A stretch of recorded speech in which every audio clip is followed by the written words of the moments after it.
Hello, this is Joe83, and this is round 17 of AOR this season. We're at the Japanese Grand Prix in Suzuka, which I'm looking forward to quite a bit. I do like this track a lot. It's one of my favourites on the calendar. And although I didn't do loads of practice in terms of race pace and everything, I really like this track in playing online and stuff. It's one of my favourites, as I said. So loaner setup here. It's a pretty conservative setup, reasonably high wings compared to what most other people would run, but I just like having the stability in Sector 1. So that's kind of why I did that. You see, it's my first lap in quali, the banker lap, and going through the final chicane now. Should stay in third really, but I use second most of the time for the better turn, and then the short shift turn next to a little bit oversteer. Obviously that bump is really unsettling. It's going to come up with time to be a 28.4, sorry. My PB was a 27.2, so that lap isn't really good at all, but I only did a 27.21, so I don't expect to get that close to it. But this is the best lap, my best lap in quali, my second run. That first lap actually put me in second, just playing extremes, so it's not bad. And I know Ben, who won the title last time out, is going to be starting from the back, so that's one less person who's going to be in the challenge for pole, really. So coming through turn 1 now, braking at the start of the curve on the right, and 4th gear for the turn 2, and then 6th gear for the first one, and then 5th for basically the rest of the S section. Really nice. I love this bit of the track. It flows so well, especially on the wheel. I remember hating it on the pad, but now I switched to wheel. It's so much nicer. And yeah, through Dunlop, keeping it close to the curb, so not quite touching them, otherwise so you can unsettle the car quite a lot. And I'm already 3.5 tenths up. It's purple in sector 1. Through Degner 1, I could have taken a bit more speed through there, but pretty decent nonetheless. And 3rd gear, small bit of oversteer and exit of the second Degner, but not too bad. Braking just after the end of the curb. 2nd gear for the down to 1st actually for better turning for the hairpin. Decent traction on exit as well, so we're 5.5 tenths up now, and it's on for like a high 27 or mid 27, which is very good this early in the session. So yeah, going up to the spoon now, braking at the 50 metre board, throwing the car in, running it over the curve on exit, and through second part of spoon, 4th gear, trying to run it over the curve again, trying to get as good an exit as possible. We've actually lost a bit of time compared to the last lap, but we're still almost 5 tenths up on the previous lap. It's definitely going to be purple for the minute, because obviously I'm still second, just like half a tenth line extremes through 130R, obviously completely flat. Hot lap mode, braking just has a 100 metre board, and 2nd gear again for the Casio triangle, taking it nicely over the curbs, not cutting the corner though, and don't get unsettled by that bump, and coming towards the line. It's going to be a big improvement to a 27.8, which I'm pretty happy with, especially this early in the session. I think that means I can basically go for it on the last lap, but unfortunately, see, this is the last run now, and I'm already 2.5 tenths down, 3 tenths down now through the first half of the lap, a little bit of oversteer on Degner 2 again. So yeah, not going great at the minute. I've still got just about enough fuel for another lap if I back off of this one, and that's actually exactly what I decided to do, because I'm not going to improve this lap. So I turned down just about now, I think it was, or maybe, yeah, I don't know what I'm like taking so long to make the decision really, but yeah, I turned the ERS down and fuel down, and then go for another lap. And this is the next lap. I'm still just a little bit down, but it's definitely time to make up, and you can see almost level now coming towards the end of sector 1, but then I hit that inside curb on the entry of Dunlop, and yeah, that completely unsettles the rear and loses me 3 tenths again. And then just absolutely going for it, I accidentally cut Degner 1 and invalidate. So yeah, unfortunately that 27.8 is my best, and it did get beaten by extremes, so I'm half a tenth off my first pole in like 18 months, which would have been quite a surprise to get it, but I'm second on the grid. That's my best result of the season in quali. Pickler's 3rd, and you can see quite a few people on mediums, and yeah, the strategy for most people was soft to medium, but I could make the super soft medium work because I'm not very quick, so my tyres don't wear that much. So that's a good advantage to have when you're slow. But yeah, it's starting on super soft, going into mediums around lap 7, I think it was. And yeah, going to the end from there. So on to the grid now for the 5 red lights for the Japanese Grand Prix. For second on the grid, first front row in ages. And it's the lights out, where we go. It looks like a fairly good start compared to extremes. Try and get alongside him now into turn 1. Basically alongside, kind of overtake mode down towards turn 1, try and keep it up the inside. Extremes are going to swing it around the outside. Better racing line for him, so he's running outside and holds on to the lead for now, but I've held on to second, which is a good sign. No damage yet, which is nice as well. So through sector 1, just try and keep it clean. Obviously, cold tyres, it means it's very difficult to like get the turn in. The understeer is going to be pretty poor through sector 1 on lap 1. So just try to keep it as clean as possible. Obviously, stupid time to pick up warnings this is, because you can't gain that much time. And now going on to the end of lap 2, actually, nothing much happened apart from I'm just following around extremes. And now down out of spoon into overtake mode on the ERS, and we're in this extreme as well, like a little bit far back to go for anything into the chicane at the end of the lap. But I'm purple obviously because it's lap 2, but it comes through 130R now.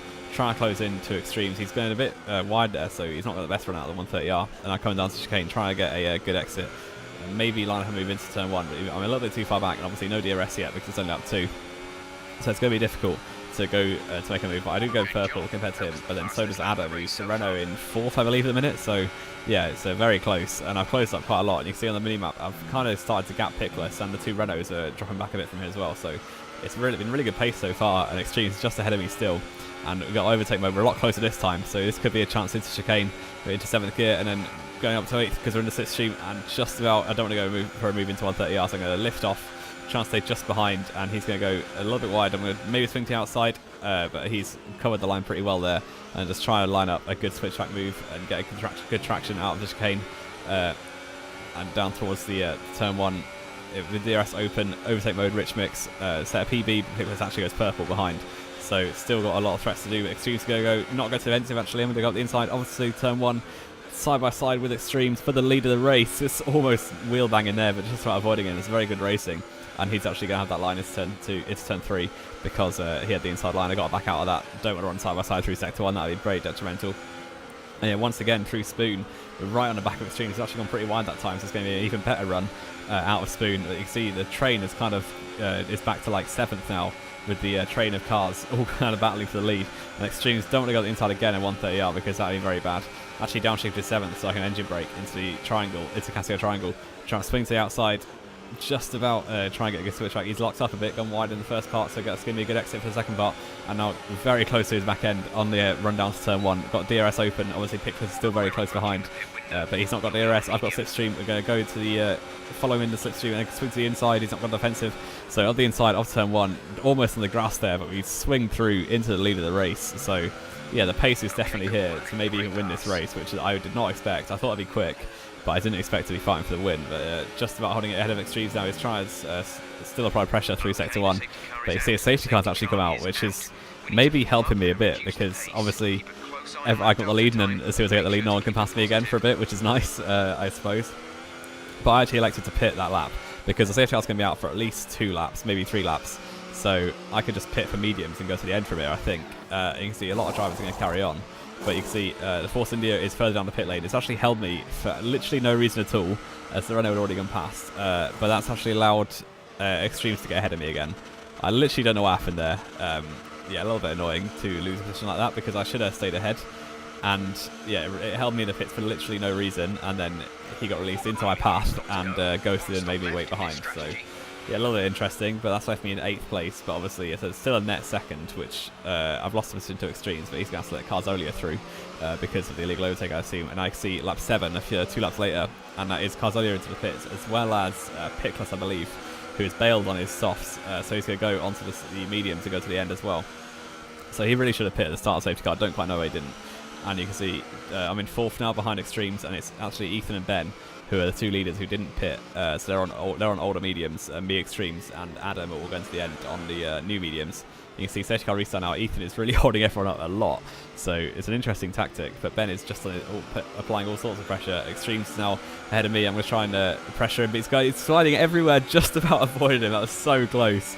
And Adam has got a good run, so I don't know how I avoided Extremes, but he's spun out, so I'm back into a net lead, temporarily at least. And now Adam is around me outside, though, going to try and defend from the inside. And we just about hold it off, but Ethan's gone really wide. Ben's taken the lead, and Ethan's had to go wide at turn 1, so I'm going to try and apply pressure through sector 1 and maybe make a move, because obviously it seems to me that everyone struggled with tyre heat up on the mediums. So like, I'm up the inside of Ethan now. Can we try and swing it all the way around the outside of this, I think turn 6 or something? And no, just about not. I had to back out as Ethan understood a little bit. But yeah, it seems like everyone was struggling with tyre heat up because Extremes lost it on that curb, I think because of the cold tyres, and Ethan also went off at turn 1. So yeah, really interesting, to be honest. And Ethan's gone wide again at Spoon. It's quite a bit later though, as I haven't been able to pass him because of my high wings and because no DRS yet. But now down towards 130R on the lap 10, just about behind him. Don't want to go for a move into 130R. Try and swing it through, but a little bit oversteer. That was a scary moment, I can tell you that much. And now trying to think up the inside of Ethan, but he's turned in. I wasn't really close enough then, and now Ethan is going to get a pretty bad exit. I've got a decent exit, but I'm only in medium and out overtake mode. And try to DRS him, but he's gone very defensive. I don't really know why he's fighting this hard, because he isn't on the same strategy. But I'm going to swing to the inside of Ethan, maybe fake to the outside, goes to the inside. He's going to have to leave me a bit of space on the inside, but he's just about got the outside line, and unfortunately I'm not going to be ahead into the sector 1, so he's going to have that position again. So Ethan's fighting it's really hard. Maybe he just wants a bit of fun, but yeah, either way it's harming my race quite a lot, because you see how much of a gap Ben's got. It's already about 6 seconds at this point. Obviously he's got a pit stop to make and I haven't, but Still, he's going to be on softs at the end, which is really not helping in terms of Ethan's not helping me by letting me through or anything, but obviously he's fully entitled to do that. But he's locked up a bit in second one. I've not taken the best run through there, but he's gone wide again and degged the 2 over the curb, so I'm going to get a very good exit and try and go up the inside of the hairpin now into the Kobayashi corner. Going up the inside of Ethan, just about keeping it on track, down to first gear, very narrow line obviously, and Ethan's still on the outside. I didn't really see the red arrow, and unfortunately he's still there. I almost pushed him off there, they're very close, and now putting it up into overtake mode, round the outside of the little straight up to Spoon, and now got the inside line for Spoon, so this should be my line, breaking at 50 metre board.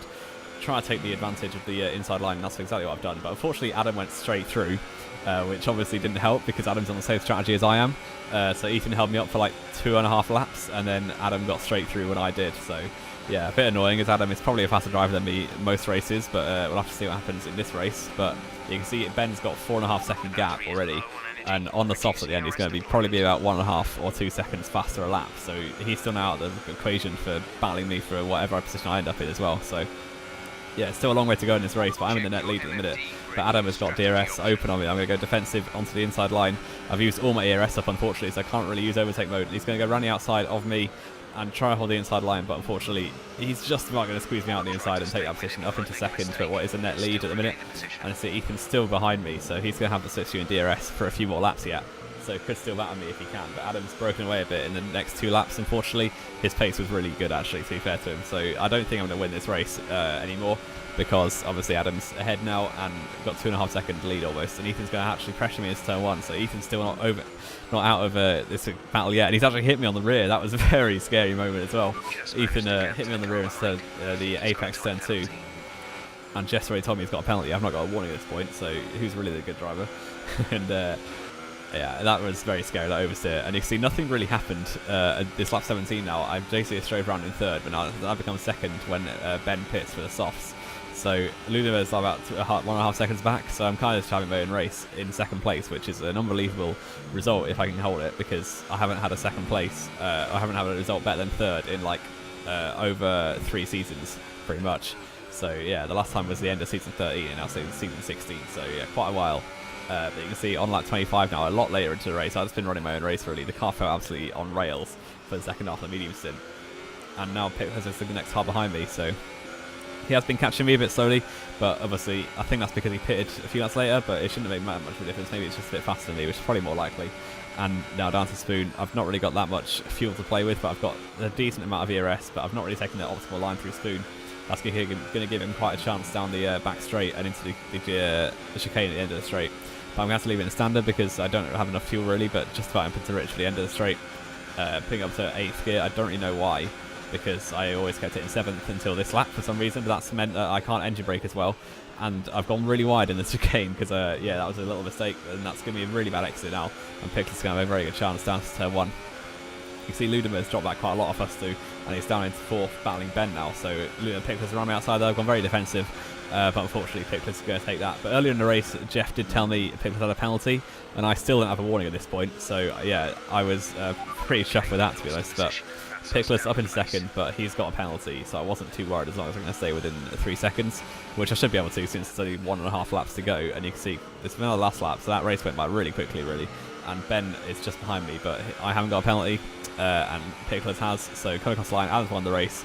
Pickles comes second, but then I get promoted to second place, which, if you told me that before the race, I would have absolutely taken it. Like, second place is unbelievable. Last time I got anything higher than third was Brazil of season 13, which, yeah, was the summer of 2017, so a long time ago, like 18 months almost. So, yeah, I'm very happy with that. Second place, my best result of the season, and, yeah, very on the podium here for the first time since Spa, so only actually 4 races ago. It's my 4th podium in the season, which I'm pretty happy with. I'm third in the championship again now because Double Gymnast was obviously not ahead of me, so I'm back ahead of him in the championship. Adam wins the race. I'm the only person without a penalty, you can see, which I'm pretty happy with. And I think 11 finishers. My teammate Fred wasn't here, but Ethan ended up 8th, which is not too good for him. I'm pretty sure he had some issues in the latest stint, but he did get fastest lap, so fair play to him. And now, yeah, I hope you enjoyed this video. If you did, leave a like, subscribe if you want to see more.